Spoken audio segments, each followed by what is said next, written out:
Salut à tous, j'espère que vous allez bien. Aujourd'hui on se retrouve pour l'épisode 3 de la tier list de montage. C'est parti, on va se lancer. Alors avant de commencer la vidéo, dans le premier lien en description, vous avez mes ressources gratuites. Qu'est-ce que j'entends par ressources gratuites? C'est-à-dire que j'ai une formation gratuite pour apprendre le montage vidéo. J'ai un pack de 240 éléments avec SFX, background, plein d'éléments qui peuvent te servir pour les montages. J'ai plein d'autres surprises qui sont totalement gratuites, donc n'hésite pas à jeter un coup d'œil, c'est dans le premier lien en description. Voilà, maintenant on est posé. J'espère que vous allez bien tout le monde, ça fait un peu longtemps que j'ai pas fait de vidéo sur YouTube. Enfin bref, on va commencer par le premier outil. Donc le premier outil en fait c'est l'AutoCut via Premiere Pro directement, c'est intégré dans Premiere Pro, c'est avec l'outil texte. Si t'as pas l'outil texte, il suffit d'aller dans fenêtre il me semble, et tu vas cocher l'outil texte. Et en fait c'est grosso modo comme pour faire les sous-titres, et qu'en fait quand tu fais les sous-titres, il te suffit de sélectionner les blancs, et en fait ça va te supprimer automatiquement les blancs. Du coup concernant cette AutoCut via Premiere Pro, je trouve que c'est pas forcément impactant, c'est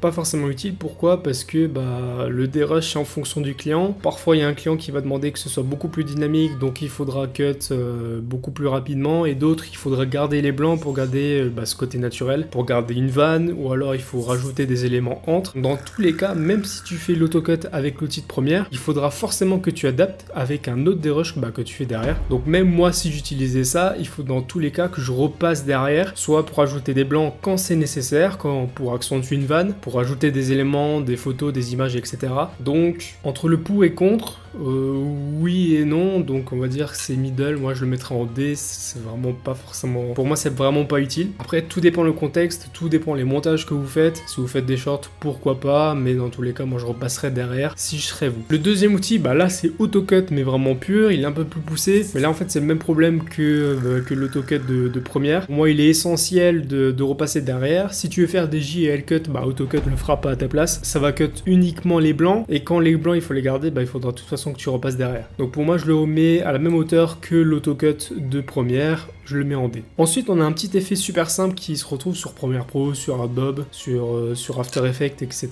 C'est l'outil Ultra Key. Sur After Effects c'est Keylight il me semble. En fait ça te permet simplement de supprimer un fond vert, un fond bleu, un fond rouge, du moment où le vert n'est pas dans l'image. Si tu portes un haut vert, un t-shirt vert, ça sera pas utile. En fait, pourquoi le fond vert? Parce que le fond vert c'est généralement une couleur que tu portes le moins dans ta vie de tous les jours, donc c'est le plus adapté. Ça va supprimer uniquement le vert, et sur toi, que ce soit la peau, etc., ça va pas supprimer ces éléments là parce que tu portes pas de vert. Au contraire, si tu as un fond rouge, si tu es un peu chaud, ta peau va vite devenir rouge, ou alors il suffit que tu aies un peu une sursaturation, et là ça va jouer aussi sur ton visage, etc. Donc le vert c'est plus adapté. Il suffit d'aller sur YouTube par exemple, on va regarder ça ensemble, ou alors sur Insta, il y en a qui font exprès de ça, et après là tu as plein de fonds verts, et tu prends le fond vert que tu veux, tu ajoutes l'Ultra Key, et avec le petit pipette tu sélectionnes la couleur que tu veux enlever, donc le fond vert ici. Donc c'est un outil simple mais très très efficace, c'est pour ça que moi je le place en B.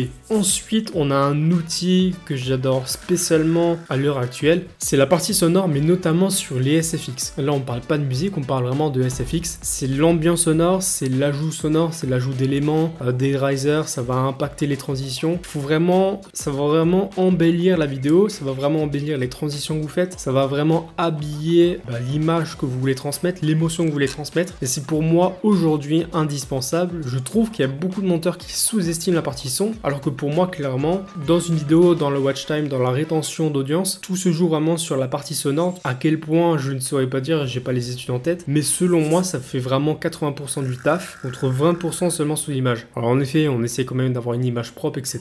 Même si pour cette vidéo j'ai pas de caméra, j'ai uniquement mon téléphone, mais j'essaie de faire attention au son. J'ai pas de bruit extérieur, j'ai les fenêtres fermées parce qu'il y a des voitures dehors, etc. Pas dans cette vidéo, mais pour mes vidéos clients, je fais attention au son, que ce soit pour la musique, des musiques adaptées à l'ambiance qu'on veut faire transmettre, à l'émotion qu'on veut faire transmettre, et surtout les SFX pour vraiment appuyer sur un mot impactant, pour par exemple le hook, où c'est très important de garder l'attention du spectateur pour qu'il puisse continuer la vidéo. pour pas qu'on s'endort devant leur vidéo et qu'elles soient intéressantes à regarder. Sur les vidéos de Squeezie, de Mastu ou les gros youtubeurs, si vous faites un peu attention au son, alors on se rend pas forcément compte quand on n'a pas vraiment l'oreille de monteur, de sound designer, etc. Essayez de faire un peu attention quand vous regardez la prochaine vidéo de Squeezie, il y a énormément, il y a toutes les secondes, toutes les demi-secondes, un effet sonore ajouté. Mais pour moi, le SFX reste vraiment la base. Donc je le mets en A. Ensuite, on a l'outil Caper. Alors j'ai fait d'autres épisodes de tier list. N'hésitez pas à les regarder, je vous les mets en description aussi. L'outil Caper, c'est un outil pour détourer le personnage facilement et ajouter par exemple du texte derrière, etc. C'est un outil très pratique. Néanmoins, si tu veux faire quelque chose de qualitatif, tu retrouves dans les vidéos de Mastu, etc. Pour moi, l'outil Caper n'est pas suffisant. Pourquoi? Parce que l'outil Caper va détourer ton personnage, on est d'accord. Mais si ton image n'est pas assez qualitative, que le personnage ne se détache pas assez du fond, il n'est pas assez précis selon moi, il détourne très très mal, surtout si tu as une qualité médiocre. Il faut vraiment une belle qualité d'image, il faut que le fond se détache soit avec un flou d'arrière-plan, soit avec un contraste important pour que l'outil fonctionne très bien, et encore parfois ça grésille un peu. Une autre manière, du coup, c'est que tu l'ouvres dans After Effects et que tu appliques un roto brush, mais du coup ça perd un peu l'utilité de l'outil Caper. Donc pour moi ça dépanne, si tu veux quelque chose de plus qualitatif, il faudra passer sur After Effects. Mais franchement, pour des petits éléments, si tu veux faire des petits effets sympas, pas forcément sur toute l'image entière, sur tout l'arrière-plan de ton personnage, ça peut servir, donc je le mets en C. C'est très bien, mais pas non plus super abouti. Tu n'auras pas la qualité d'un roto brush sur After Effects par exemple. Ensuite, on a les raccourcis clavier. Ça aussi, bon alors il y a tout le monde qui en parle. En fait, moi j'aimerais que vous compreniez une chose, que ce soit sur les raccourcis clavier ou même sur les éléments de votre vie en général, on sous-estime les actions répétitives. Qu'est-ce que j'entends par là? C'est que si vous optimisez une action que vous prenez habituellement à prendre 10 secondes, si vous optimisez cette action que vous répétez des dizaines, des centaines, des milliers de fois dans une journée, dans une semaine, au final vous allez économiser énormément de secondes qui se simplifient en heures et parfois j'abuse un peu, mais en journée. C'est quelque chose à voir sur le moyen long terme. Par exemple, si on prend les cuts dans le montage vidéo, vous en faites des dizaines, des centaines, des milliers parfois sur des vidéos. Et c'est une action que si vous n'utilisez pas les raccourcis clavier, vous allez prendre 5-6 secondes seulement à faire un cut. Alors qu'avec les raccourcis clavier, vous allez en mettre 2 secondes, donc 4 secondes de différence. Vous allez me dire, ouais, 4 secondes c'est rien, mais répéter 1000 fois, ça fait gagner 4000 secondes. Si on convertit ça, j'ai pas la calculatrice devant moi, mais c'est quelque chose qui va vous faire gagner énormément de temps. Là on parle des cuts, mais on peut aussi rajouter du texte si vous faites des sous-titres.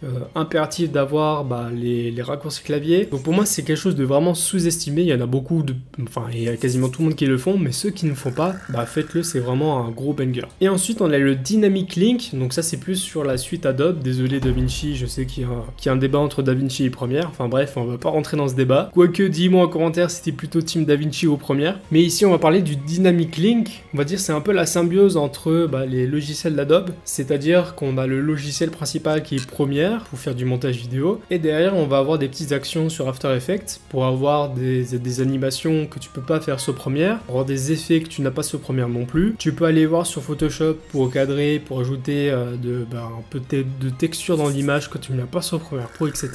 Et du coup ça te permet de créer par exemple un texte, d'où l'ouvrir via le Dynamic Link sur After Effects, de faire ton animation sur After Effects, effet de bounce, mettre des expressions dans ton échelle, etc.